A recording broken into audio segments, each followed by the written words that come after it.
Welcome everybody to our third episode of Divinely Human, our weekly show we have on Thursdays in which we interview and we talk to people that are interesting, which ends up being everybody that I get my hands to. And then this week, Father Evan, who was kind enough to accept my offer to be here with me for a little bit longer. And he's a streamer as well on Twitch, and he streams video games. He's a priest. He's at St. Paul the Apostle in New York. And I found just when I first met him, when I was starting on streaming and stuff, I got to know him because, I started to know some people in the Catholic community on Twitch, and I was shocked to find Father Evan. Shocked, maybe it's a strong word, but just surprised to find that priest doing this, which at the end of the day, when I think back on it, makes sense that, like, why wouldn't they also play video games? But it's this, like, maybe it's a thing that I have this problem of, like, kind of making or thinking of priests as this, like, otherworldly profession in some sense that kind of separates them from the rest of us mortals. So when I see them doing something that is relatable and like and approachable, I find it very, very beautiful and also very interesting. So from that moment on, I'm like, oh, this is somebody who must have an interesting story and stuff. And in general, I just like talking and I like meeting new people. And since I am given this opportunity, I'm very thrilled to be here.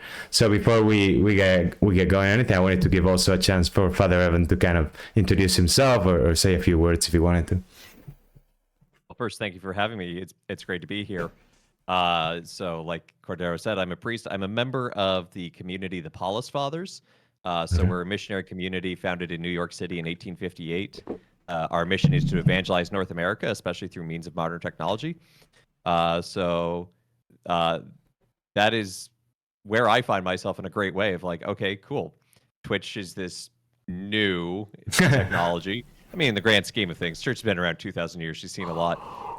But it's a great way to sort of look at the intersection of faith and gaming, two things that I take, that are very near and dear to who I am. And be able to build up community around it and to find that there are already others who are doing that, to join them in that community.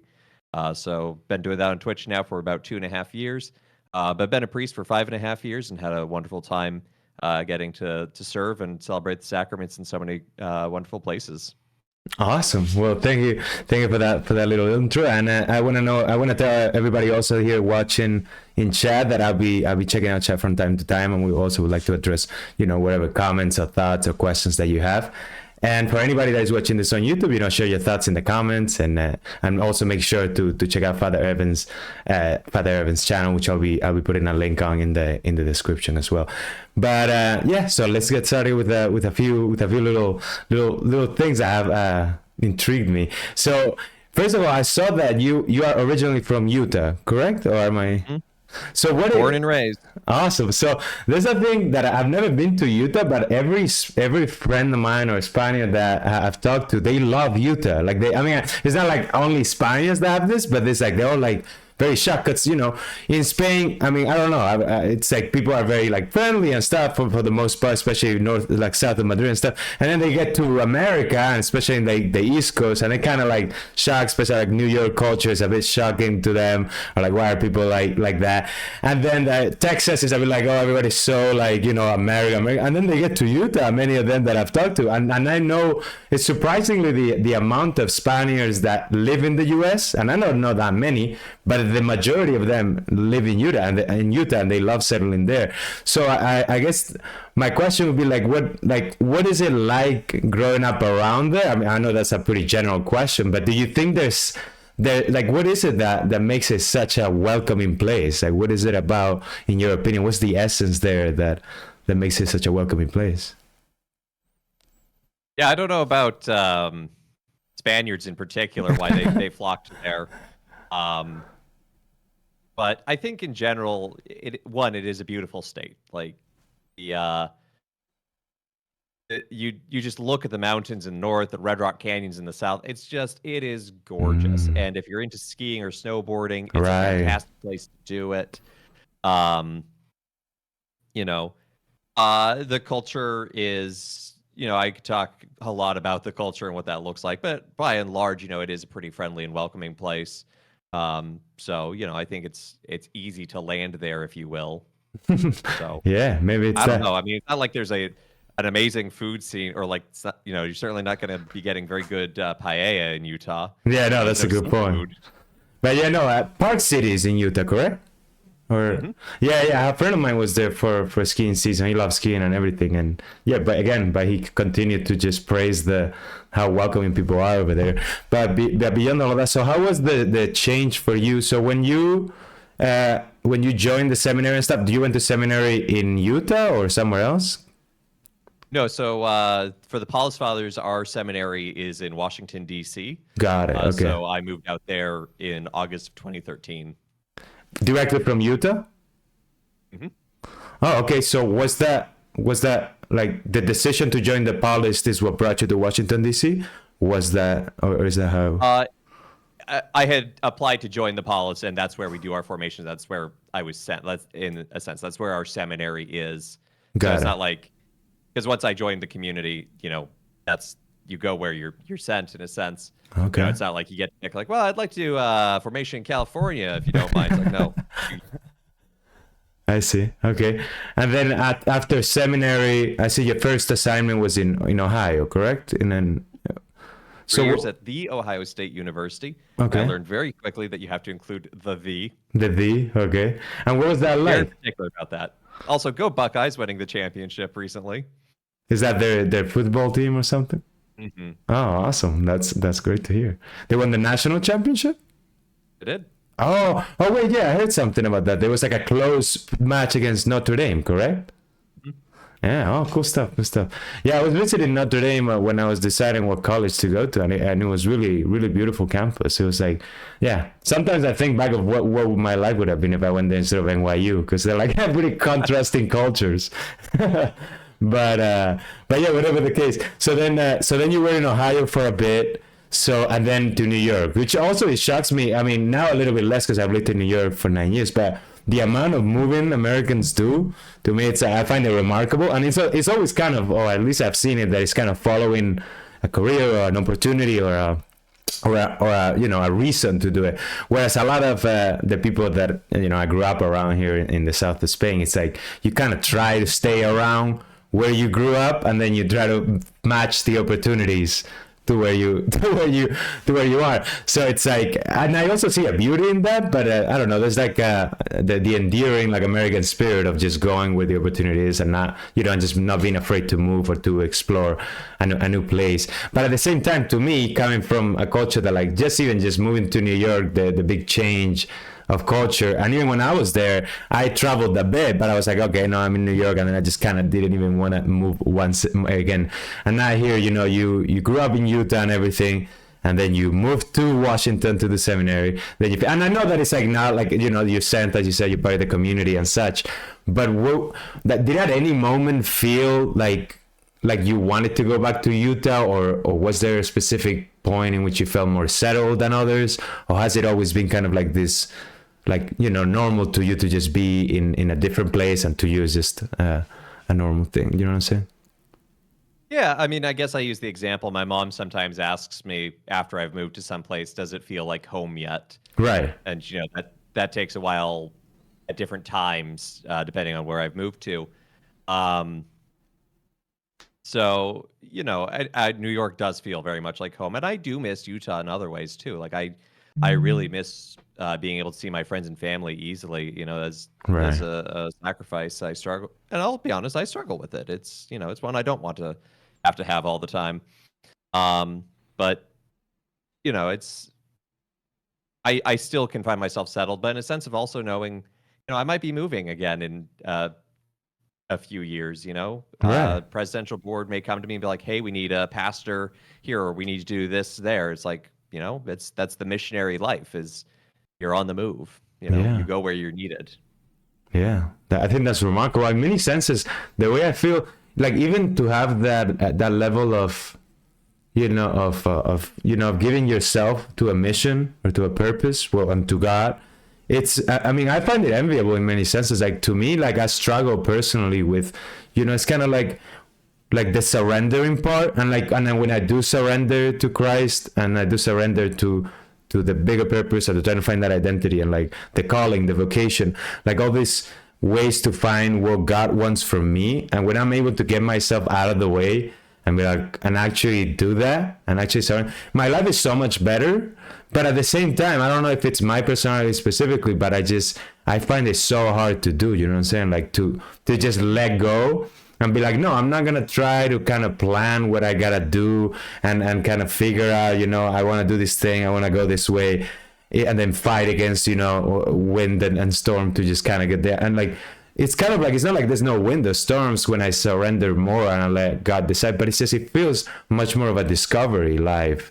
And I end up in a place that is beautiful. So when I see people that are like very committed to that, you know, like especially when they take in a vocation like priesthood, or like even somebody that has taken the vocation of marriage, which I haven't gotten the chance either. You know what I'm saying? I'm still figuring out so many things that it's kind of, I'm not settled in that sense in a vocation. So it's like, it's remarkable when I see it, because it's not, one would think, or I mean, at least I know a little bit more, but to know that that's not the case, but one would think that it sounds like less safe or less peaceful. But everybody that I talk to that is living in that state of surrendering to Christ, they sound more peaceful. They sound more at ease.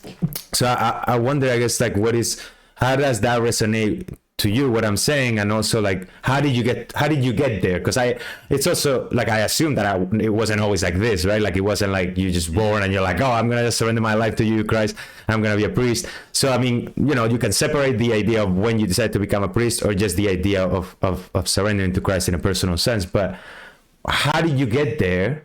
And like, how gradual was it? How much are you conscious of it? How, you know what I'm saying? Like, yeah, how does this resonate with you? Oh, very much so. And it's, you know, I'm going to be fully honest, I'm still learning it. There is obviously a sense in which I have surrendered in these particular ways of religious profession and ordination. But, you know, I'm still human, and there are still days where I don't want to do God's will. I want to go somewhere else and eat, you know, just like go to all the restaurants on Fifth Ave or something. Right. You know. And so it is an ongoing process, and it is for all of us. But there is ultimately that sense of peace, and definitely, you know, just thinking of my own vocation story. Ultimately, like the amount of fighting that God and I did a lot of yelling. I looked at the book of Job as a great example. Oh, I love the book of Job. Talk to God. Yeah, it's okay to yell at God. Just be prepared for God to yell back. And so we went back and forth. But really, when I finally did kind of surrender to the idea of like, okay, I will try it, it did become more easy and more peaceful. And it's one of those paradoxical things where it's like you surrender your will and you actually become more free. You know? Yeah. And there's not really like a great way to explain what that feels like. But it's there. Yeah, 100%. And I think there's so many paradoxes like that in Christianity. And I don't know if it was Chesterton, I think, in his I don't know, one of his works, I think it's Orthodoxy, in which he uses kind of even the image of the cross as being this perfect symbol of the paradox in Christianity. But it's like, it's crazy, because the more I deepen my faith, I see more of those paradoxes, like, you know, like that, you know, you surrender and you become free, you know, through obedience you become free, or like, seek and you seek and you will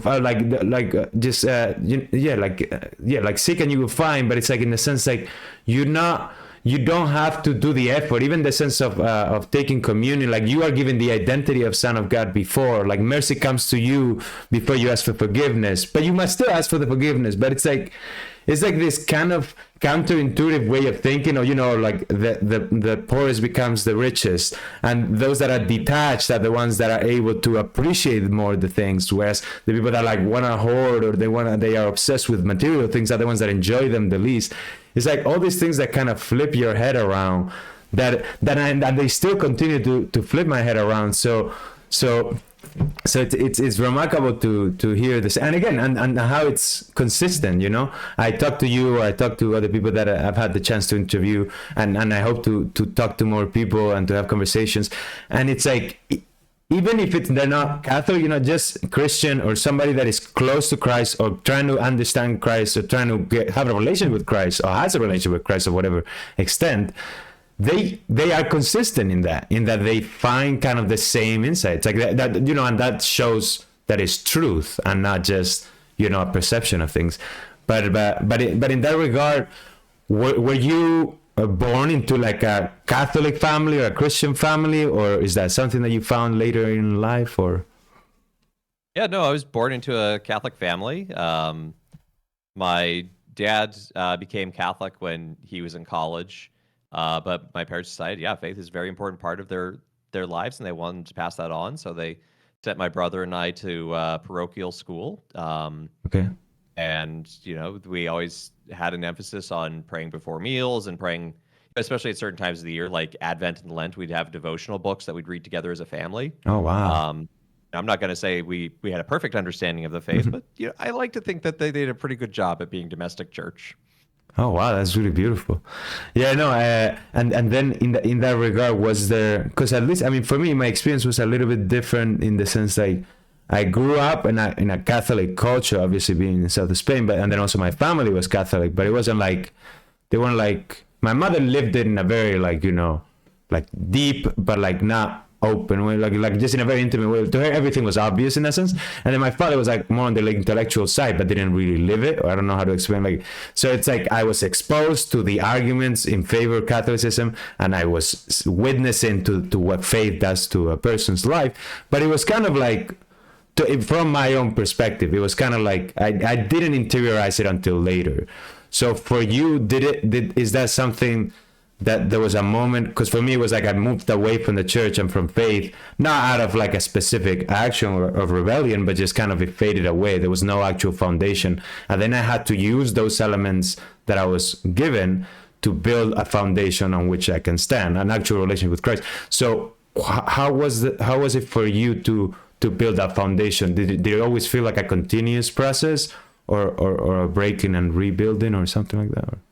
No, you know, it's funny because people ask me, it's like, oh, did you ever fall away and return, or are you a convert? Or it's like, no, I was born and raised Catholic, and the only Sunday I have missed mass that I can remember is because I was traveling for the science fair, and chaperones weren't going to be able to take us because of timing reasons. It's like I've always gone to Sunday mass. You know, maybe I wasn't always the best morally speaking, but I was always Catholic, and always like, this is what you do as a Catholic, that you go to Sunday mass. Like, so that foundation was certainly always there for me, and just it's been one of those things where it's like I've never had a reason to not have it, you know? Yeah. So it was just, sometimes people ask me, like, oh, did you ever think about leaving the faith? I'm like, honestly, no, I didn't ever have a reason to. That's awesome. I mean, and I think that, yeah, I think that's also beautiful to hear, because it's always like not everybody has to be, be a convert or anything like that. Like there's a beauty and a strength to that too. I mean, obviously, I mean, in some senses, I mean, there's no way kind of to compare, but like, to me it looks stronger, you know what I'm saying, because it's like it's being founded on a for a longer period of time, and as you said, there was no need for that moment of moving away because it was a strong foundation. And as you say, right, and it makes sense to me now seeing it as a convert more, because I could even consider myself a convert even though I was brought up in the faith, because until I made that conscious decision. But yeah, like to me, it's like it validates it even more, the idea that I made this decision. But it's also beautiful to see, because it's like it gives me strength, because I see it in somebody that has been building it for longer and is able to show like that consistency and that peace and that, that idea of how things progress.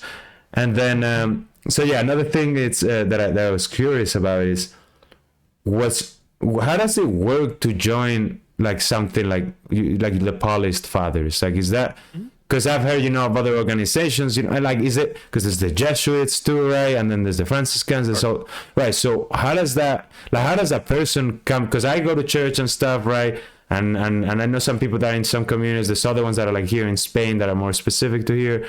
And some of them are like, it's good to be part of an apostolic community and things like that. But I'm like, I don't know if it's, well, I mean, it definitely is part of just my personality that I'm like distrustful of things in general and organizations, but I don't want to be, you know what I'm saying, especially when it's within the church. So again, I'm just curious to know, like, how does a person come to those to find those organizations, and how does one swerve to one place or the other from your experience? Yeah, I mean, there's a couple of different ways, and there's both kind of the technical realities of it, and then there's like the internal realities of it. The technical is basically folks might grow up in a parish run by a community and discern joining them. If there's like nuns who teach their women may discern to join that, or if it's like a parish run by Paul's priests, maybe the young men they're like, well, this is the kind of priest I'm exposed to. It's the kind of priest I want to be, so I'll join God. them. There's also, there's online tools. So there's a what's it called? Vision. It's a vocation magazine, but they have a website, and they have basically a quiz, and it asks you questions like what you'd be interested in doing, where you'd want to live, and it helps give you like, hey, here's kind of the top 5 who fit the parameters you gave. So you can kind of talk to them, and that leads really more towards the internal side of things of, discerning, is this what I'm called to? Is this what God is calling me to do or to be, to live my life? Is this, and to be a part of this sort of movement, for lack of a better word, and that's ultimately something that they have to do internally, but also externally by working with that community. You have to be willing to you can think all day of like, I think I'd really like to be a Jesuit, but if you never talk to a Jesuit, well, Right. you can't be a Jesuit. You eventually have to talk to the vocation director, and it's good to get to know people of the community you're discerning and talk to them, be like, hey, what drew you to this? What's your life been like? What have been the ups? What have been the downs? And that will potentially, if it is discerned that that is a good thing, will lead into the formal application process, which is usually, you have to do like a self-biography, you have to do psychological testing, you have to Oh, do wow. all sorts of various, you have to get like letters of not recommendation, but like letters Right. about you from different people in your life, like family, friends, coworkers, school. Oh, Um, okay. and then the formal process begins. Some communities will have a postulancy, some won't. And then there's a novitiate, which is kind of a formal year-long period of saying, I am discerning joining this community, and I will live the life of this community without being a part of this community, canonically. So it's Okay, got you it. get to enter this liminal stage, and then after that, if you discern and leadership discerns that it's good, you get to make your first profession. So you'll make your vows or your promise, usually 1 year at a time. And then after about a 3 to 6 year period, you get to do it for life. And at that point, you are permanently a member of that community. Um, so, it's not something that happens overnight, Uh-huh. So if someone's discerning, don't feel like you have to, the whole point of like seminary or going to the novitiate is not to say, I want to become a Paulist priest. It's to ask the question in a very intentional way: do I want to Mm. be a Paulist priest, and live it out to certain degrees, so that when the day comes, when you're asked, are you ready to make finals, you can say, yeah, this is what I want to do and be. You know, Right. Yeah, I guess in many senses, people, I think, or at least, again, when I see people, so many times it's just me, but it's like I see those things and I'm like, okay, that makes sense. But it sounds like such a commitment of time. It almost seems like if I, if I, if I start discerning, right, it's almost like I'm already having to put time and effort into something. So it's kind of like a risk. And then like I think that the idea of and I mean I guess that's why also the concept of eternal life is something that mesmerizes me, because it kind of takes away that risk of like the fear of like like wasting time or like spending the time wrong. So but is that kind of like, I think that fear still lingers of like, but it's better to just and then that rushes you to a decision because you don't want to waste time, and then you end up just, again, the paradox thing, which is you end up just wasting more time by not taking your time to make the decision and the discernment and living it out, and the novitiate and things like that. So I think that makes sense. So I mean, I also want to address a little well, bit here. Oh yeah, sorry. I was going to say really quickly, any discernment is really going to take an investment of time. You don't Right. accidentally fall into your vocation. If you were called Right. to the married life, you're not going to find your spouse by just sitting on your couch and not doing anything. You have to go on dates, meet Yeah. people, discern life. If it's like, hey, is this a good relationship? do we want to do this for life? Even the marriage prep program in a church is a time investment, and it's just a reality. It's a function of life that you cannot Yeah. make such a level of decision passively. No, yeah, 100%. No, like, I'm not, yeah, definitely, I'm not arguing against that. It's just kind of, I'm kind of Oh, but reflecting on the idea that as a human, or at least again, as a maybe more of an anxious person, but like in that anxious nature of wanting things to kind of be clear and like just now, and not having that patience to just sit down and ask the question instead of trying to find the answer. But like as you say, I like how you expressed it of like, I don't go to the novitiate because I have the answer that I want to be a polished priest, but I would go there to ask the question and to ask it profoundly, like to focus on the question itself. So and dating being that, which it's become this other thing in this culture, which is kind of like you kind of trying things out instead of focusing on the question itself of like, the ultimate question is like, do I want to marry, and do I want to marry this person? Do I want to live my life with this person? And then discerning that and not tainting that discernment with, a commitment before the moment, saying like, and why those things of like, remaining chaste until marriage and things like that is to keep yourself in the question instead of getting ahead of yourself to the answer. So I think that makes a lot of sense. I wanted to address a little bit because I'm very, I'm loving the conversation, and then I forgot about the chat and stuff. But Chiso here was asking, what about lay organizations? So I guess, if you know a little bit more of like, for somebody that is not, a priest or a religious person, like, is the process similar, or do you know anything about that, or how it works? I'm certainly no expert in it because I'm not a member or in charge of anything like that. And it can vary Right. from organization to organization because sort of lay movements is a very, very large umbrella. So you can have very strict third orders where it's like, you profess vows within an order, but you're still a lay person Uh-huh. to, much more casual, like 1 year at a time without ever for life thing. Got it. But again, it is ultimately that sense of discernment of, is this going to be good for you and your holiness? Is your presence going to help the community and lead us forward? So it's kind of that there's that give and take and that both and so. Yeah, I think that makes sense. Yeah, at the end of the day, it's because at the end of the day, it's to like all these communities and organizations kind of to find our place within the church, right? And as long as we were developing that relationship with Christ, it's just finding that vocation and where we fit. Would that be a good way to assess it? Yeah, and for some people they need that external organization to help them. Other people like that external organization. Other people are like, nope, I'm good on my own, and that's totally valid. Yeah, that's there's a no good point. requirement to join such an organization. It's there for our benefit. Yeah, I wonder about that too. I go back and forth with the idea because I do see so much beauty and the community thing. It attracts me a lot, the idea, because it gives you a lot of strength and a lot of guidance, and it's like a structure and a sense of direction. But then the other side of me kind of goes like, I don't know. There's always like kind of that, and maybe, but I don't know if it's fear or if it's just the idea that I haven't explored it enough, any of them. But it's just I'm able to pick it apart and be like, well, there's things that I don't like, or there's things that I just don't agree with, or I don't find a use in. So I guess I don't know, but maybe one day I'll find one like that I fully resonate with.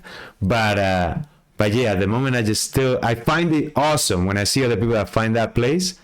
But when I try to find that place for me, I cannot fit into any single one, and I don't know. But again, I still think it's a great thing to join a community, but I'm trying to figure out where would that be for me.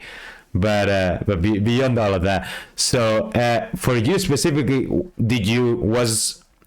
did you come across the polished?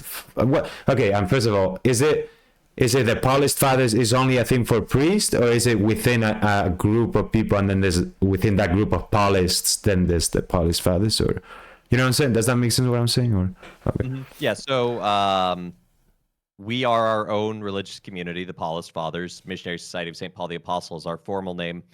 So you may have heard of like the Pauline Sisters.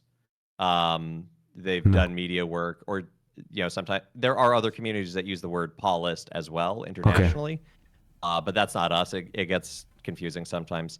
Okay.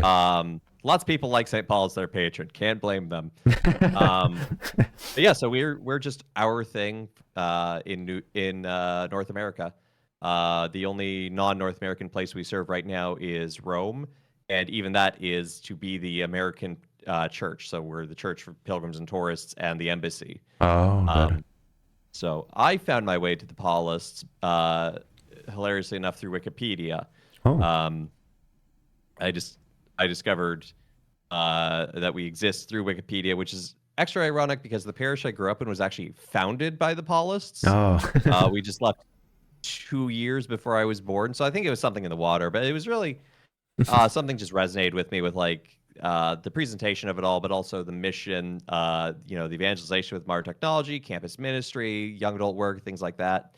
And the identity of our founder, Isaac Hecker. I really kind of fell in love with who he is, his story, his writings. Okay. And so it just very naturally resonated. And so eventually it led to a point of asking the question, after I was done yelling with God of like, okay, is this actually, something I'm called to? So was that parallel to the decision to become a priest, or you already had made the decision to become a priest and then you decided to be that priest? Yeah, no, it was parallel because I was in college to study mechanical engineering originally. Oh, cool. I did mechanical engineering too. Hey, let's go. God obviously had other plans. I wound Right, up with right. a degree in philosophy. But yeah, it was kind of like all Paulists are priests except for our students. Like that's the one exception. Got it. And so it was for me, it was really first and foremost a call to live life as a Paulist. And then out of that, it was like, okay, well, Paulists are priests, so therefore, am I called to priesthood? And I had to ask that question as well, kind of alongside it. Okay. So, which led me to ultimately a yes. Yeah, I see. And then the video game thing is it been a thing since you were a kid, and then it's become part of the priesthood, or how does that? How did you Yeah, come so into terms with I've video been games? playing video games as long as I can remember. I literally do not remember life before computers and video games. They've just always been in my family's household. So like on my stream today, I was playing Wing Commander. I have memories of playing that very cartridge when I was a kid. So it's just something that's always been there, and it was really only kind of with me getting more involved in watching Twitch and live streaming that I was like, huh, how could this be used for evangelization? How could this be used to build up, community and look at the intersection? Because, for myself, having played video games all my life, I can look at individual games and be like, this one had a profound story. This one made me cry. This one made me think about something. But, someone who doesn't play video games might be like, you want to play Pong and make that evangelization? How? And it's like, no. Video games have advanced so much beyond that. Yes. Amen. So I So at the end of my time in Columbus, the president at the time, who was outgoing, he said, "Look, I'm not going to assign you. That's going to be the next president when he takes office in May. Okay. Why don't you write something though of what you might want to do?" And it was not a guarantee. It was not a this will happen. But I wrote a proposal of some options of different ministries I think would be very life giving for me and exciting. And one of them was the streaming proposal, and they believed it. Which is the weirdest part. Like they were like, yeah, this sounds like a great idea. I'm like, you did read the part where I say I play video games, right? Yeah, you must No, have but been they- like surprised and at the same time, yeah, thrilled, right? I mean, I'll be honest. I did not expect to be where I am today with that proposal. I was like, oh, this is it's a cool idea. Maybe I'll do it on the side as a hobby, but there's no way it's going to be a formal ministry with like, access to an expense account for it. Well, sure enough, it got approved, and here I am 2.5 years later of doing it. Wow, that's And awesome. they're obviously still on board and liking what's happening, and it's been great. I've met some amazing, wonderful people such as yourself and so many other Catholic streamers, but also had a ton of great conversations with folks Right. asking questions of faith, coming to my chat and being like, hey, totally random question, and then, just something you never really expect, but it's what I'm there for. I've kind of become this, I don't want to say the chaplain to the internet because, A, it's way too big of a place, not even Twitch, but I feel like I've become a chaplain-like presence on Twitch, Oh, some place where 100%. people can feel comfortable 100%. going and asking questions, and that's what I'm here for, in a sort of existential way of like, it's very life-giving and affirming to be a part of that. Yeah, and I think that's, I mean, first of all, it's remarkable because you, when you came up with this, that's, I mean, the way that it sounds, it's almost like you hadn't seen this. I mean, I have never seen a priest on Twitch before, but again, I wasn't like in the scene like that. But it's not like you saw something like that. I mean, it was more like, I like video games, right? You were already like watching Twitch and stuff, and then you kind of connected these dots, right? So yeah, I mean, I don't know if there's one these days, but I haven't found any other that is like, especially like this Catholic streamers and stuff, and I'm doing my thing with the developing Rosario, and then there's P Tony, and then there's other ones that are Catholic, or the Catholic Gaming Network. But it's not. I mean, I personally see it different in the sense of like, as we say, it's not the same as a chaplain. Like, it's not the same as like if I get on your stream, it's like it's a priest I'm talking to, and I have the opportunity to have a conversation with in such a setting that it's like, and that's also what I think is beautiful about the Catholic Church, or the Church of Christ in general. It's like Christ comes to you. It's not like you have like somebody that might be having these questions. I mean, if you get into the journey, you can obviously go into a church and then talk to somebody, or go up in the hierarchy and get to understand, even a theologian or somebody, and you can get deeper into the well, but the well kind of comes to you, and it's like, and that's beautiful to see. That's why when I found you, I was so like, again, shock is not the word, but more like I was happy. I was like, it was beautiful to see, because it's like, it's once more another validation of Christ just doing so much work through all of us, that just makes it available once again to people to just have these conversations, and to meet you, and to meet Christ through you. And I think that's awesome, and that the fact that, again, that they saw that too when you proposed it, and of course it makes sense. I mean, I'm sure other people might not have seen that, as you said, like, and they would have been like, video games, I don't know where the ministry is there. But I also see that if you look at it from a reasonable standpoint, it does make a lot of sense that with all these people that are like spend more and more time with video games, and I don't even think that's, it's just another world. Like, when books were invented, people started reading a lot, and they were like, why don't you get out of the house? And it's like, it's just a way of interacting with human beings, and with stories, and with ideas. It's just now it's a different medium. So we gotta be there too, as Catholics, and in whatever capacity and vocation. So yeah, I can never resonate with that, because even in my own, what I do find my vocation, which is the idea of creating games and creating digital experiences that bring you closer to Christ, and to a deeper culture, a human culture. But like, at the end of the day, what really attracts me is the idea of Christ and good stories, but just to use the medium itself, and not like chastise the medium as if it's like something that corrupts the youth or something like that, because it's just a tool. It's just, you can use it for something like that, the same way you can make movies or books that corrupt the people and that bring them away from each other. But it can also be a great place or a great way to bring people together and bring them to the truth, or to an aspect of the truth. And so yeah, I think that's remarkable, and I don't know what I was trying to get to with that, but yeah, I resonate with what you're saying. Are we allowed to ask questions? Yeah, of course. I'm sorry. The only thing is that I should be paying a little bit more attention to the chat, but of course you're allowed to ask questions. He's always making a joke. Gizo hangs out in my chat too, and sees all the questions and asks questions. So. Got it. And so in this 2.5, I mean, I guess actually another a better question, or one that I would like to know first, is when you got started, what was that like? Like, did it feel, because to me, I mean, but again, as I'm an anxious person, so everything feels scary until I do it. So what did it feel like to get started on Twitch for you, to start, now I'm getting in front of the camera, and now I'm going to start playing video games, so people are going to see this priest? Like, did you have any fears around it, or was it just like what was it like? I don't know. Yeah, I mean, there was definitely, what if this doesn't go anywhere?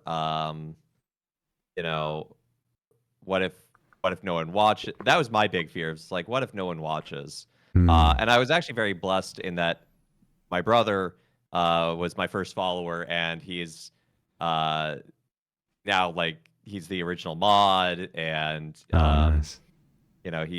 he's always there. Um, and he actually had a number of friends who also do content creation to various degrees. Um, and was kind of like, hey, my brother's doing this thing, and they most of them I would say are probably not religious. We're still like, that's really cool, we want to support this. Oh, So I wow, had nice. a decent viewer base to start with, Okay. nothing amazing, but it was like it was kind of like, oh cool, I'm not doing this alone, I'm not just talking into the void, because that was my big fear, and there was some concern over like being a priest on camera because like it's the internet, you never know how people are going to react, and but Mm. I've always been very intentional of like, I have the collar, the thing says Father Evan, like there's no question about it. It's not a is he not, and I have not as of yet received any hate over it, and I Yeah. consider myself very blessed, and I like to think it's partly because I build up a positive community. I've Nice. I've had people come in and disagree with me on various things, but that's okay. We're allowed to, Hmm. um, but yeah. So those fears were both allayed very early. Um, now it's funny. I go away.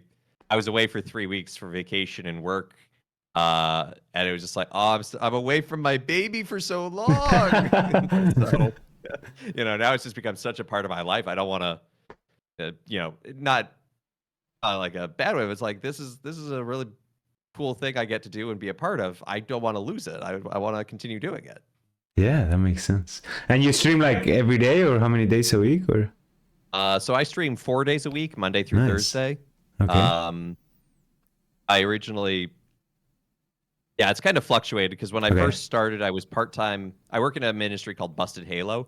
Okay. That's a digital media ministry, and so I do, beyond the streaming, I do a lot of stuff for that. Oh, okay. So such as like working on right now, we're planning out our Lenten stuff.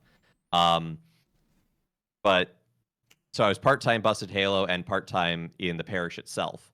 That Mm. actually got to be too much doing 4 days, and I did back then. I did Monday, Tuesday, Friday, Saturday, and that didn't work. So I dropped Saturday after a while, and then after a while, I was invited to kind of go full time with Busted Halo, with a special emphasis on doing like national young adults content. Mm.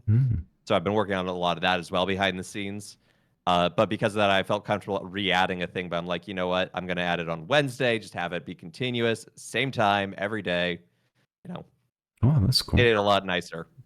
Nice. And what is this Bastard Halo? Is it like, what's the specific mission of this? Mhm. Uh, So the mission of Busted Halo is faith shared joyfully. okay. We Mhm. it's existed for about 25 years now, um, and it originally started as a ministry online to young adults, but we kind of found in the first 5-10 years that people of all ages were using it, so we kind of rebranded, retooled it a little bit. And it's mostly just articles around spirituality, faith, and life. And the whole intent of it is that it's joyful. And that doesn't mean that there aren't, articles which tackle sad things, but rather it's this sense Mm. of, you know, faith calls us to be people of joy. Mm. We're not here to share like why faith makes me dour or why faith is making me you know upset every day. It's like, okay, well, there's time and space to process that, but we are a space about building each other up in that sense of joy, and that real sense of Christian joy, not the sense of the worldly joy, Right. which is really more just happiness, but truly that abiding presence of Christ. So Yeah, that's beautiful. When I was in Brooklyn, I know I would go to the oratorians, and they follow the Saint Philip Neri, which is the patron saint of joy, and they really like remarking that, and I think that's beautiful, and I do try to be more joyful in general, like because it's almost like even though I'm conscious of the truth, I don't.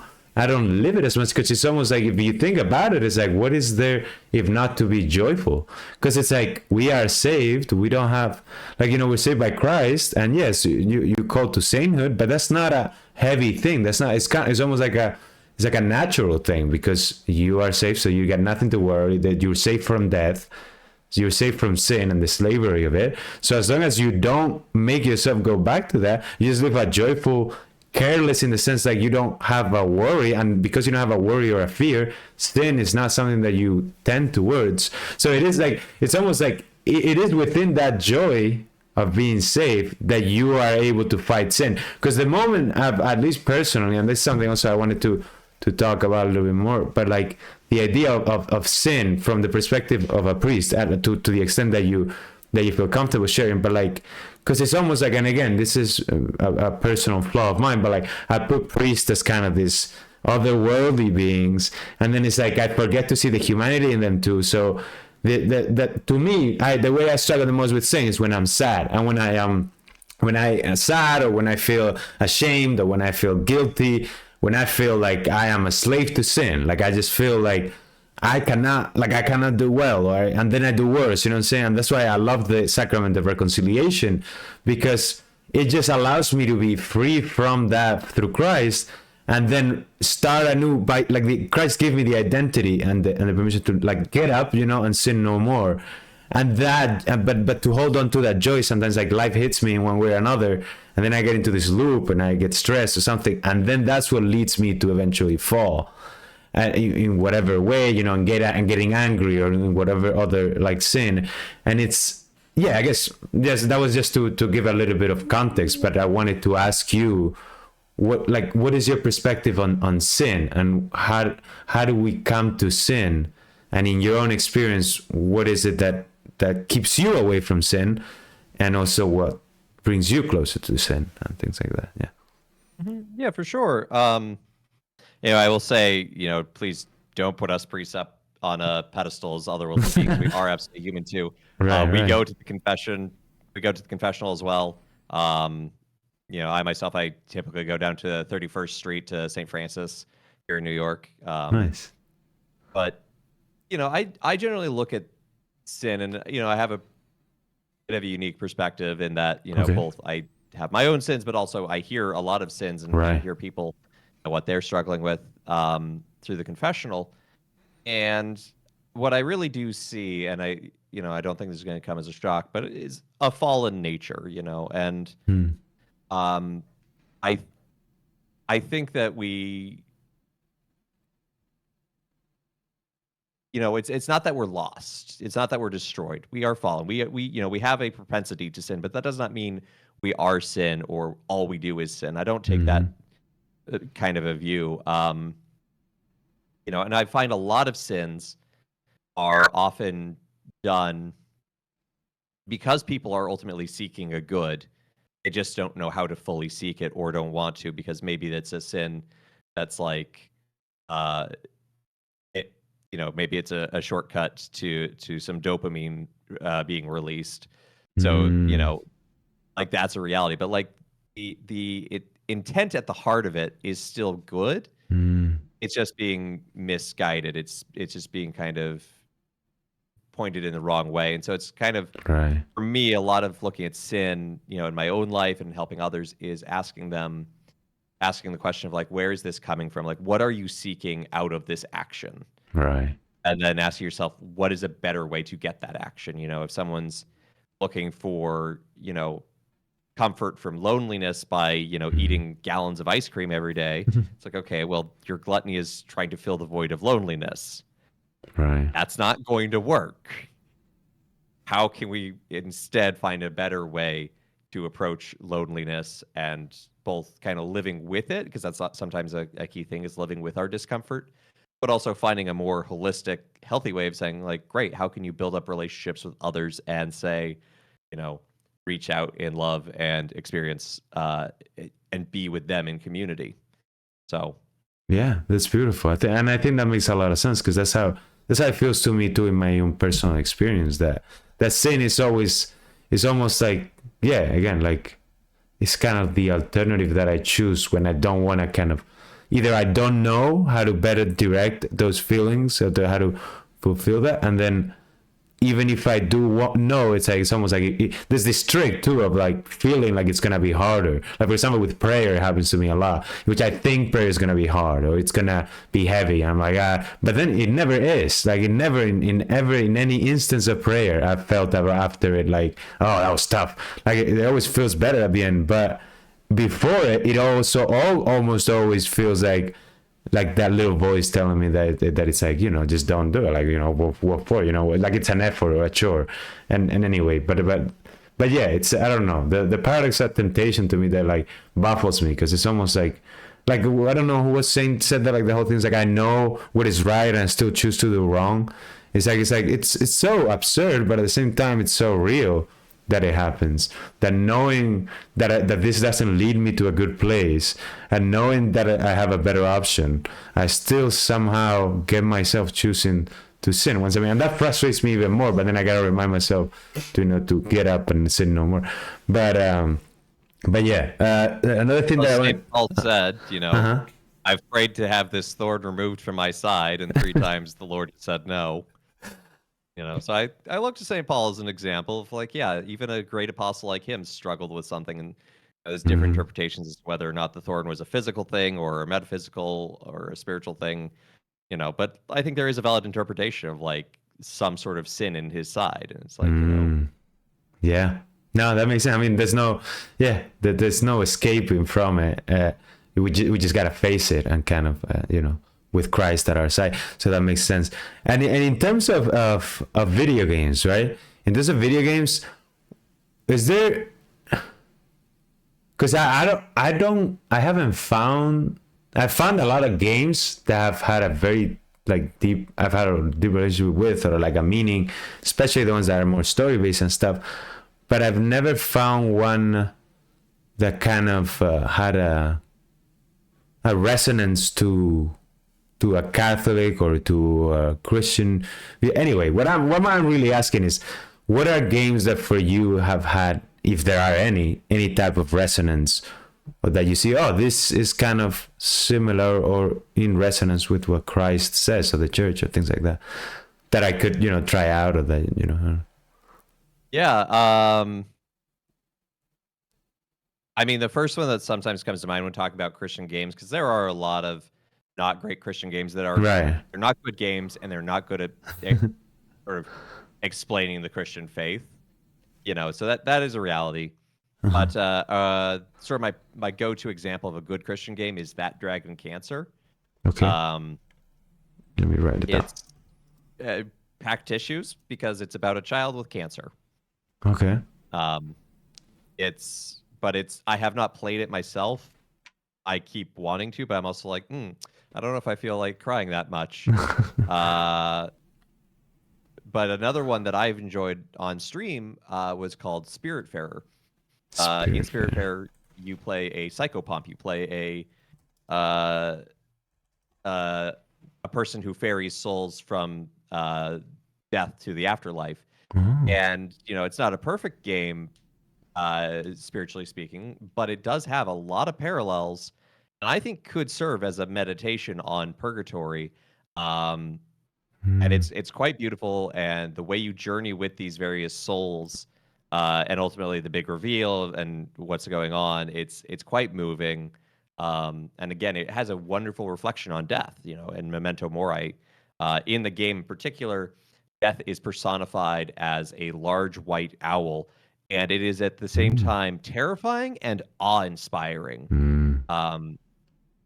Because when you meet it, it uses some very powerful language to kind of challenge you, but it's never in a way that is threatening.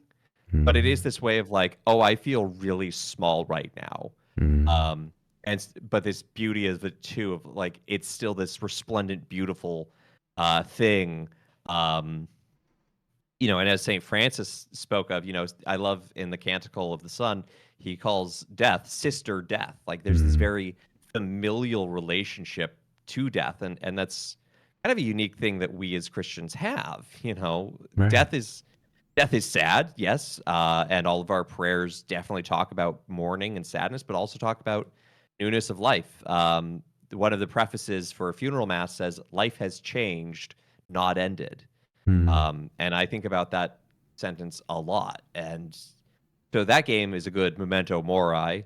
Um, I think a lot of RPGs too, honestly, do a really good job of asking sort of existential Hmm. questions of the heroes. So, like Chrono Trigger, I think is a great example of kind of the call of the hero and rising and responding to save the world. Right. How many Final Fantasies Right. have Yes. something going on? I think a lot of those games, uh, because of their story nature, Kingdom Hearts Yes. is, there's a reason why the very first game I played on stream was Kingdom Hearts. Both it's my favorite series, I love but Kingdom Hearts. also, um, there's a lot of strong messaging around light and darkness and what that means and Hmm. the dichotomy of it and et cetera, et cetera. So I think a lot of them are out there. Yeah. Yeah. We just don't always give it credit, both Hmm. sort of in the church and also maybe personally, because sometimes, with video games, we're like, haha, pretty colors. I definitely zone out playing some of my games. Um, but, I think ultimately what it's speaking to is the reality that, all humans being made in the image and likeness of God, twofold. Will, one, show the nature of God in their work. What we do has the opportunity to reflect what God has put in us, Right. and thus, be an image, more dim, more mirror-like, as St. Paul talks about, but still an opportunity for others to be like, oh, there's something bigger going on here. Mm. There's, an invite to the divine, um, but also just to be able to put themselves into it and connect. So, Yeah. No, I think that makes a lot of sense. And now in that same line, if I were to ask you like what games would you like to see, or in what way would you like to see more of Christianity and Catholicism in games? Because again, I think that I like that you mentioned something to that end earlier. It's like I want to make like games that tackle the issues, not only the issues of Catholicism and the ideas and the virtues, but even the history of it. Like, saying from the Gospels themselves, but even leaving that like very heavy like subject, just the lives of the saints. Like, even if you just grab lives of the saints, you got this great stories, right? But there's always that, at least always, I mean, especially now that I'm studying and all, but like eventually I will want to make or I will feel like I have the resources and the ability to make games like that. But I don't want to make one of those Christians games. Like, I don't want to make one of those like gimmicks. Like, I don't. And it's like, and I don't know if maybe it's too much respect for the subject matter, and I don't know if there is such a thing as too much respect for the subject matter. But like, how do you, in your opinion, how would you like to see as a player a game about Christianity, or that portrays Catholicism, or the history of Catholicism, or the lives of what saints in what way, or how do you portray the Gospels? I don't know, too many questions, but yeah, whichever one you feel like tackling. But yeah. no, and I think those are all good questions and good insights to focus on.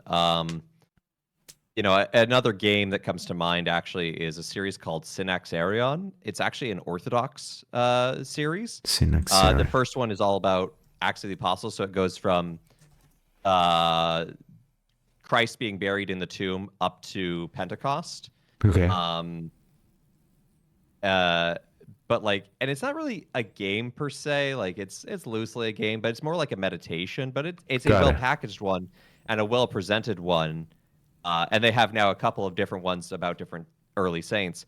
So I think there's something like that. And parallel I would draw is I'd like to see something like The Chosen, but in video game form. Okay.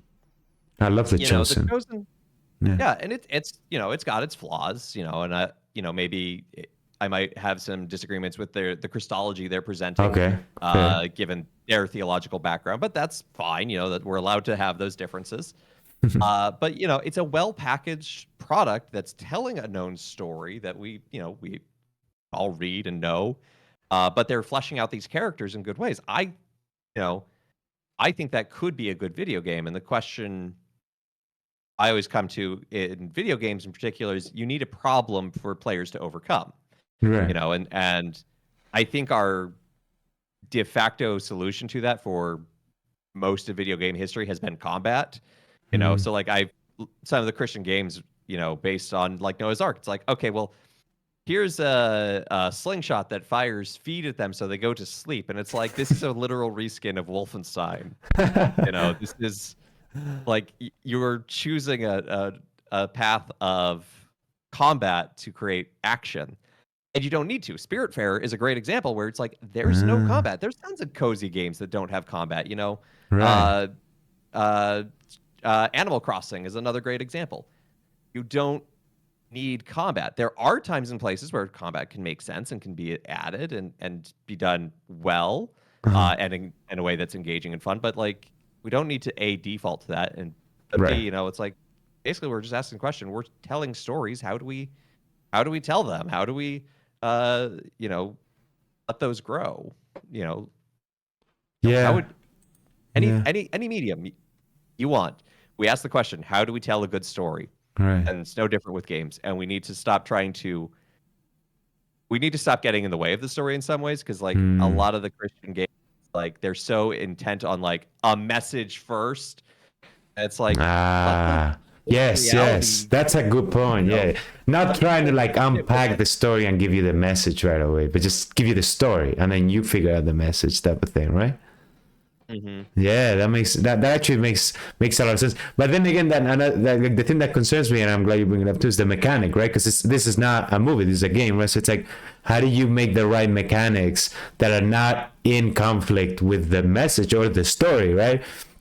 And it's like, it's true, yeah, that there are many games that don't involve combat, and it's like, and obviously there's that. But I wonder, like, even within the mechanic, or even just beyond the idea of combat or no combat, the idea of entertainment, right? It's like, I want to keep the player engaged, right? And it's like, there's this story that is going to engage them, right? But then... Yeah, but you need a gameplay loop as well. Like, yes. So things like that, I wonder if that is something that can also be geared towards... Because when I think of games too, it's like, I don't just want them, or at least the games that I want to make, or the games that I want to see made, it's like, I don't want it to just be like the gameplay loop as a way to kind of advance the story itself, and then the story, obviously, because it is important for the story. But if the gameplay loop and the gameplay mechanics make or put the player in a position in which they themselves can learn to think a certain way, or to approach life a certain way. So I wonder what would be good mechanics to kind of imbue the Christian way of thinking into the player. Yeah, well, I think that's a good question. But again, I think that's where letting the story be told well, and definitely showing, not telling, using that old language, so that people can process the story on their own. You don't have to tell a story and then have like a neon sign saying, this was the moral of the story. Let people discuss it. Right. And I think a lot of Christian games also, they try to make the play loop essential to not just the story, but the thing they're trying to tell. And it backfires, because then it makes you not want to engage with the medium, and it makes you not want to engage with the story. You can have really whatever gameplay style you want. Right. You could have a card game, where that's how conflicts are resolved, and have that be the framework by which a thing is done. You could do a rhythm game if you wanted, Yeah. There's nothing saying you can't just have a rhythm game that's telling the story of a life of a saint. Saint Cecilia, why not have her be a rhythm game? Right, she is the patron of music. But yeah. And I was thinking just now, I think something like a political kind of game, kind of not necessarily like a visual novel, but kind of like it, but also maybe kind of like I forget, Kings or what? Kings Crusaders, Crusader Kings. Is what you mean? Crusader Kings of Europe, or something like that. The stuff. Yeah. It's like, oh well, you got to build up an empire. And yeah. I'm actually playing Europa 4 recently in the stream, which is by the same people that Crusader Kings. Yeah. Oh, there you go. But what if you did that around the life of like John Chrysostom?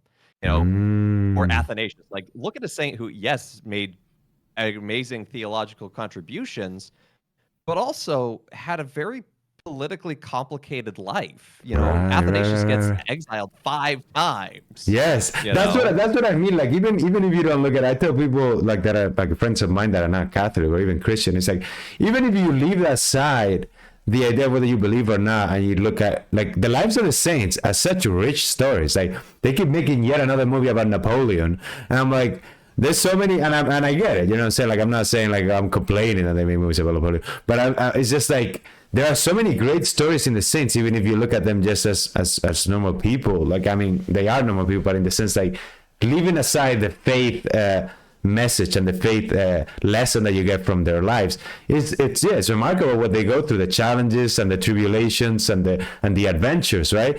So yeah, I mean, like it's that's what I want to see more of that, of like even if you leave us, like I don't want to put the neon sign like believe in this, but just tell the story of this saint, or tell the story of this community. Even like when you were saying the thing about Europa or Crusader Kings and Saint Athanasius, like imagine like a game that just showcases like the birth of a church, or the expansion of Christianity in some way. And it's like, but then again, I go back to the idea of like, how do you give player freedom? Like how do you make it a mechanic and at the same time don't let the user kind of, or the player, because I mean that's what I worry about, I guess. Like if I give too much freedom to the player, if I don't give enough freedom to the player, I'm just telling them the movie, right? And it's kind of like an interactive movie. And if I give some freedom to the player, then they kind of can use something that I respect and I find beautiful and kind of make it into something that it's like corrupted, you know what I'm saying? And I wonder if it's something that I should just let happen and it's within human freedom, or if it's something that I should protect. And what is your opinion on that? You know what I'm saying? Like how much of that should be, protected? Because for example, if we make this game, I was saying Athanasius, and then people just, I don't know, do something with it that it's not, and then they're like, oh, say anyway, you know what I'm saying, right? Yeah. Yeah, and it's tough, and it depends on again what gameplay loop you're looking at. Right. So it's tough. Yeah, yeah. And yeah, gamers will, you give them freedom, and the first thing they do is use it. It's been Right. gamers have been doing that for 50 some odd Right, years of now. course. But it's so in that sense, it's going to happen. But also, Right. there are ways to mitigate it, like how you roll out the story and like how it unfolds. So it's, and again, that is all dependent on the kind of story you have. If you have a moral choice system RPG, well, that's going to be a little more fraught than a Yeah. platformer. Right. Yeah, exactly. Yeah, and it's the level of freedom, and also the game itself and how it's structured. Yeah, that makes sense. Okay, and then I mean, in terms of where you see right now the gaming industry, or even just culture in general of entertainment, or the way culture is conveyed and transmitted in our days. Like, where do you see the world going in that respect? Because even the fact that you are in some sense at the forefront of the evangelizing scene, which is like you are evangelizing in North America and you are evangelizing on Twitch, on the internet, in the video game scene. So it's like you are in some senses very much in touch with the current culture and the current way of communication and of ideas and stuff. So yeah, what do you see that evolving now with AI and with with all this technology and with new games and VR anyway? So where do you see the world going towards? There's no one clear path. It really is it's an amorphous thing that is expanding in many directions. And there are elements where I'm like, yep, don't think that's a good idea to be doing. And there's other areas where I'm like, well, that's lazy or sloppy. And there's others where I'm like, that's really cool. And, it can vary from AAA to indie. Right. So there's a lot of good stuff happening on various levels. There's also a lot of, not so great stuff. Look at the various legal things that have been going on in some of the AAA studios. And it's like, that's, not a healthy work culture that they have going on there that has created this. But also there are other AAA games where it's like, yeah, this is a really, really powerful opportunity to reflect on things. Right. So it's a mixed bag. So I don't necessarily see it going any one way, but it's really up to us how we use it. And I do think there's good ways to use it. I think VR is a really cool thing. I do VR game night with my family Oh, once a nice. week. Oh, wow, that's So super it's a cool. great way for us to come together and like spend time and hang out because we'll be in 3 physical locations, but it feels like we're all there together chatting. So that's been a real positive boon. So if you're looking to do something as a family, it doesn't necessarily have to be VR, but game nights are really cool and can be really powerful. If it's a game everyone likes and isn't too competitive. Um, I have strong opinions around the use of AI, and Mm, I think it's a technology that's advancing more quickly and too quickly than the ethics can really keep up with it. I don't want to say that got it. AI should never be allowed, but Right. I don't think it should be where it is right now in terms of the hands of the consumers. But that's just me and my opinion. No, of course, of course. That's Um, what I'm asking. so it's complicated. Yeah, again, it all does come down to uh, our ability to be discerning and intentional about what we consume, how we consume it. I do think video games are a wonderful thing. 10 out of 10. I wouldn't be doing what I did if I didn't. Nice. But I Yeah, do of also course. fully believe that people could get addicted to video games and that could Right. be a problem in their life. And it's like, there is no one size fits all answer of how many hours or how often or anything like that. Right. It is what it is. You have Hmm. to do it for yourself. We're called to lives of virtue. Virtue is ultimately going to be have a certain level of individuality. So Yeah. And what they're asking here, Squirrel's asking, I'm actually curious too. What headset do you use for VR? I use a MetaQuest 2. Oh, The rest of my nice. family has MetaQuest 3. I'm Oh. too lazy to upgrade. The 3 came out like just after I got my 2, and I'm just like, Yeah. But it works probably is it close enough it in works yeah, magnificent. yeah. Awesome. Yeah, I've never actually. I've only tried VR long ago in some friends like apartment, like when I was in college, and I really liked it. But then I guess I never. But it's not like I'm against it. I just never got to it. But yeah, I'm thinking more and more about it because I see great games that continue to come there, and like the idea of it being so immersive and stuff, and it's becoming more and more even as a communication device with the new like the glasses that now. Meta people are coming up with and stuff. So yeah, I do see a lot of future there in general. And in terms of streaming, like, because this is something, a medium that actually intrigues me a lot. Like, again, and just for context, when I started streaming, it was because I'm not good at discipline, right? And again, and I just have these issues with loneliness and stuff. So it's like I wanted to start working more on the project. So I was like, oh, let me stream it, and that way, I have the structure, and there's a community, and there's people that I'm working with, kind of having like these coworkers. But now that I'm doing it, and I started now doing the evening shows and stuff, I find it very not only just fulfilling for myself, but I find it like such a very interesting medium in the sense that it's like in this hybrid space between social media and TV, in the sense that things are being broadcasted.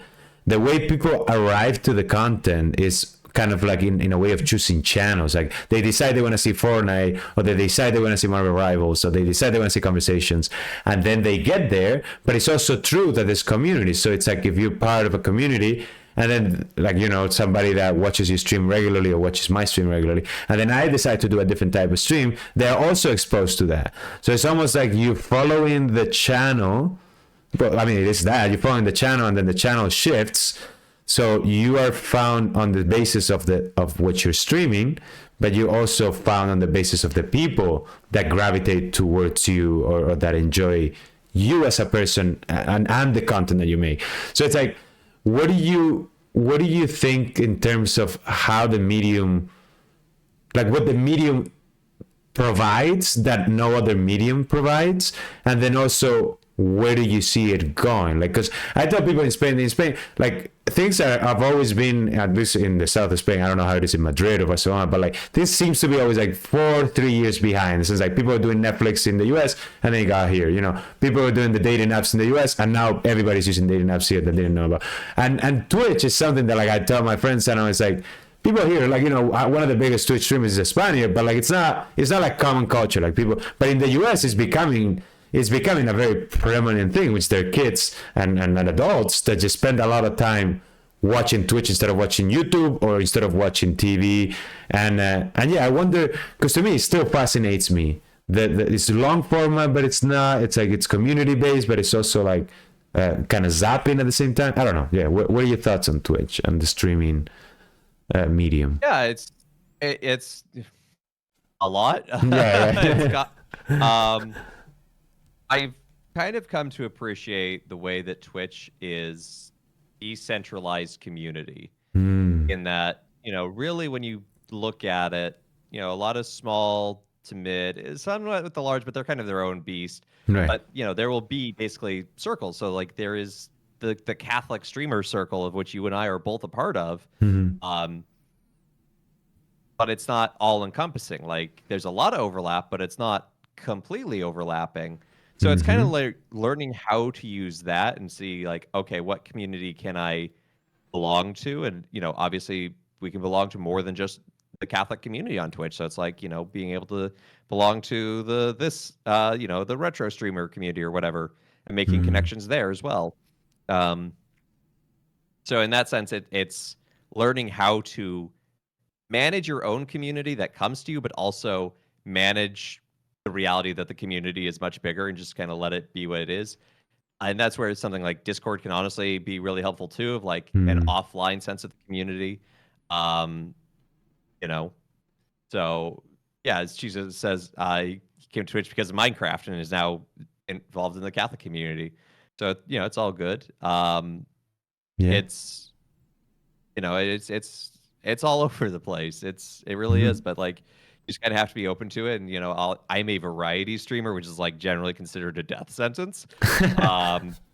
So it's really a blessing that I've been able to be a part of a community where I can interact and meet other people, Right. and sort of cross pollinate and get more of an audience that way. But also, I feel like I'm casting a pretty wide net sometimes with my games, and I'm not getting a ton of return, but I'm Right. getting some, and it's been really good and helpful when those people who aren't part of that main circle get to discover it and be like, oh, I can ask questions here, and be a part of that. So Yeah. Do you have any advice? We have here from Neko a question. Any advice on somebody wanting to get started on streaming? Yeah, I mean, I don't know. first and foremost, good audio equipment.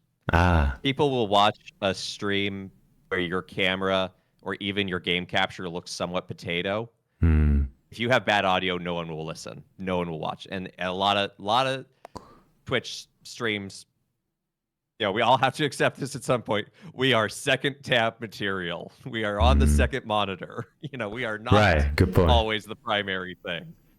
So if you sound bad, no one's gonna come. And I recognize that I'm a little spoiled in that when I was starting, I'm in a media office. Oh, what was that? There was a bit of crackle. I'm blessed in that I work in a media office, so it's like I have a professional grade camera. I have, a good mic and stand and lighting and everything. But first and foremost, sound. I think the general advice people give is, find your niche. Like really, just like, find your niche, live into your niche, kind of a thing. Like be who you are. And it's gonna start slow, but find collabs, find communities to be a part of. Yeah. That makes Because sense. if it's a rising tide lifts all ships kind of thing, a streamer will not be afraid that someone in their audience is now streaming. Right. Shouldn't be, Nice. Yeah. I think that's great advice. And now, we're getting towards the end of the stream, and I guess we're gonna transition to this. I have this creative closing segment that I like to do with the guests. Or so far, I've only had 3, but yeah, I like to just kind of close on a more creative note so that we can all kind of make something together and kind of offload from all these questions and stuff. And I try to tailor it to the guest, and I thought it would be a good idea, given that Father Evan, one of the games that he likes to play is oh, thank you for the subs, Jesus. That's very nice of you. Appreciate it. But yeah, I wanted to to end on this, and it's like Minecraft is a game that everybody knows. It's one of the most famous game in the world, and Father Evan plays it. I've played it too in the past, and I like it. And also he's he's with the Paulist Fathers. They're missionaries of the modern age. So I thought it would be a cool idea, and Father Evan thinks so as well.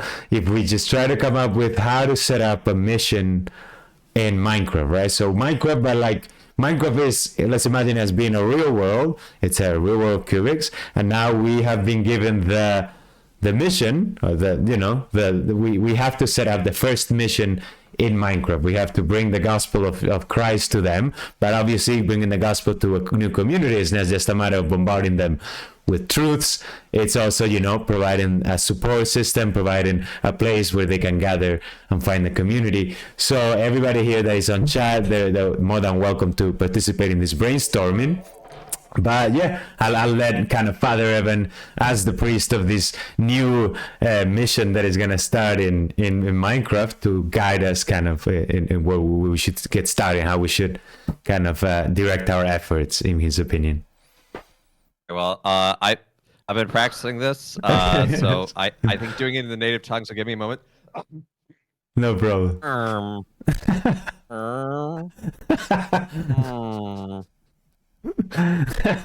So we got the villagers already of the mission, so that's awesome. You gotta preach in the native tongue, Exactly. No, so, I mean, I guess realistically, if I were, let's say I am, I am somehow assigned, isekai to Minecraft. Okay, first things first. I need food. I need shelter. Right, so, we gotta figure out a way to get some food. Yeah. So doing the basic Minecraft setup, but then looking for a village. Like, it's like, okay, well, if I'm going to evangelize, if it's like I had a bishop, you're like, okay, you're gonna get hit by a bus, and then you're gonna wake up in Minecraft. Here's your mandate. Be like, okay, well, this is really weird. But it's you got to find the people, obviously, to evangelize them. And I think really what I would do first is just establish a house. Okay. Live with the community, and especially if it's if we're going to take the Herms as a different language, like I got to learn the language, got to just live with them. I don't go in there, set up a giant cross and start yelling a sermon at the top of my lungs in the town square. That's not going to do anything. Instead, getting to know people, and getting to know their lives, and then kind of being like, this might, why don't you come to the church on Sunday? That open invitation, being open and honest about it, being like, I take great solace in my life with Christ, but it's not, go in, build a giant church out of obsidian and be like, well, everyone's gonna convert because it's so beautiful.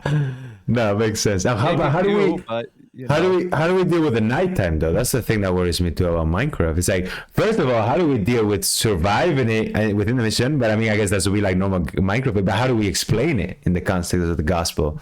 Like when the creepers still are coming and they try to explode, and you got all these like skeletons coming out of the ground, and the villagers are like, how does this fit? The Lord shall lead me through the valley of creepers, and I shall know no fear. Exactly. All right. So that's how we're gonna address it. And then in terms of, talking about that sense of fear, but also like realistically, I'd want to find a village with a golem in it and be like, there you go. That's gonna help. Yeah. I mean, you gotta work within the world, and the world itself has its systems of protection and stuff. So yeah, torches everywhere, light it up. And that's a gift you can bring as someone with player knowledge over the villagers, to be like, yes, monsters will attack, but we have the power of torches. So the light. We'll keep the light will save you. Them at bay. Exactly. Yeah. A lot of missionary work, even in the real world, is not always necessarily, so there is always an emphasis, a reality of like sharing the gospel, but sometimes it's just like, how can we help improve your lives and make it cleaner, safer, etc. So it's kind of just applying that to this. Like, great, can we build a second iron golem? Can we build a mine so we can make the iron for that? Can we let's make some torches and light things up. Let's get a bigger farm going because the farms they have are way too tiny. No, Yeah. So yeah, no, that's cool. a wall. Yeah. And then what is like? I wonder too. Like, what are we gonna do when we continue to grow? Should we then go to other villages, or just kind of make the village grow itself? Like, how does one know when you have a mission that it's more than that is now a church or a community? You know what I'm saying? Like, what is the transition there? That is a hazy transition and not one that I think, it's you're never going to find a church definition of, well, when it reaches this many souls, then it's Right. this. It's like, oh, That's not like a very let's video start game off- concept, but right? there could be potential of like sending villagers to other villages to be Right. evangelizers. We'll have to, yeah, villagers could also be ordained, right? If they get to that level, right? Or even just lay missionaries. Or lay If I go missionaries. in there as a priest, like if I get isekai into this and I'm a priest, Uh-huh. I don't know what I'm going to do about uh, bread because all the bread is leaven in Minecraft. But yeah, we'll deal with that problem later. Um, but like there's no reason there can't be lay missionaries. In fact, there are many. So Okay. Yeah. But yeah, I mean, I think that's it. I don't know if anybody has any other ideas for our mission here in Minecraft. But yeah, I think that was a fun exercise of how Echo Spy. Huh? Echo Spy recommends mods, and I don't know how I feel about that. That might make it more complicated. Yeah, so we are religion. I've seen what Minecraft modders get up to with like create and whatnot. It'll be fun to see. But yeah, awesome. I mean, if anybody wants to share any final questions here in chat, but to me, it's been a very, very enjoyable conversation with Father Evan. I really enjoyed just talking about, from faith and from his journey to priesthood and to New York and the Polish Fathers and what it means to be parts of communities and then talking about video games and what a fantastic medium they are, what can be done with them, what is been done, and some names of games that do convey and that do put you in a mindset that can explore a spiritual questions. And then also we've talked about streaming in general and the new mediums, the new technology that makes it available for people to build community and to get together and to learn about each other and about Christ, who we're here for ultimately, and then who has brought us together and continues to bring us together. So yeah, I mean, do you want to share any final words, Father Evan? I think this has been a great conversation. So thank you again for having me. It's been great to be here, and I hope you continue to have great conversations as you continue this project. Thank you very much. And I just want to remind the people here and the people watching this on YouTube. This is our weekly evening show on Thursdays, Divinely Human, in which we have conversations with people of all sorts of backgrounds. And we have it at 11 p.m., even though this says 10 p.m., but 11 p.m. from now on, Spanish time. And then the rest of the weekdays, on Monday, we have the book in which we read the Bible together and we explore it. We're right now going through Genesis. And then on Tuesday, we have Live Words, which is we explore works of literature. We explore them in English, but they don't need to be necessarily English works of literature. At the moment, we're reading through Paradise Lost by John Milton, an epic poem about the fall of man. And it's a beautiful English and beautiful images, very dense. So, we struggle with it, but it's a beautiful struggle. And then on Wednesdays, we have a Spanish stream in which we also read works of literature, this time in Spanish, and we translate them live as a way to explore the language. At the moment, we're reading Life is a Dream, La Vida es Sueño by Calderón de la Barca. It's a Baroque play from the 15th century, one of the best, if not the best, playwrights in Spanish culture. And then on Friday, we have Finance Friday with my very good friend Evan from Rackfish Capital, in which we analyze public companies in the companies in the public markets. It's something that I used to do professionally when I worked in investment banking. And even though I don't want to do it professionally, I still think it's an enjoyable craft. So I still like to do it. It's a good exercise of analysis because companies at the end of the day is just an assortment of people that come together with a common purpose, and you can measure them, you can study them the same way you could study any other phenomenon. So they're very interesting. So I encourage anybody to join that as well tomorrow at 11 p.m. And we'll continue to do as usual with our normal streams during the days from Monday through Friday, in which I'm developing Rosario. We're actually getting closer to launch.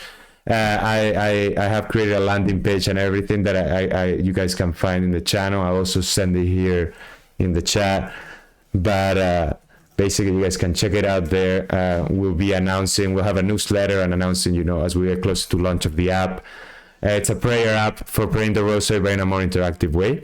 And then finally on Saturdays, even though now we're probably, just because we're ramping up for launch, we'll continue to work on Saturdays. But usually on Saturdays, we play video games, which, we will be more in line with Twitch. And stuff. I love playing video games and stuff, but right now we're a little bit more busy, but that's what usually we do on Saturdays. And Sundays are for the Lord, so I don't stream on Sundays. But thank you, everybody. Thank you, Father Evan. Thank you, YouTube, and I hope you guys have a great day, and God bless you.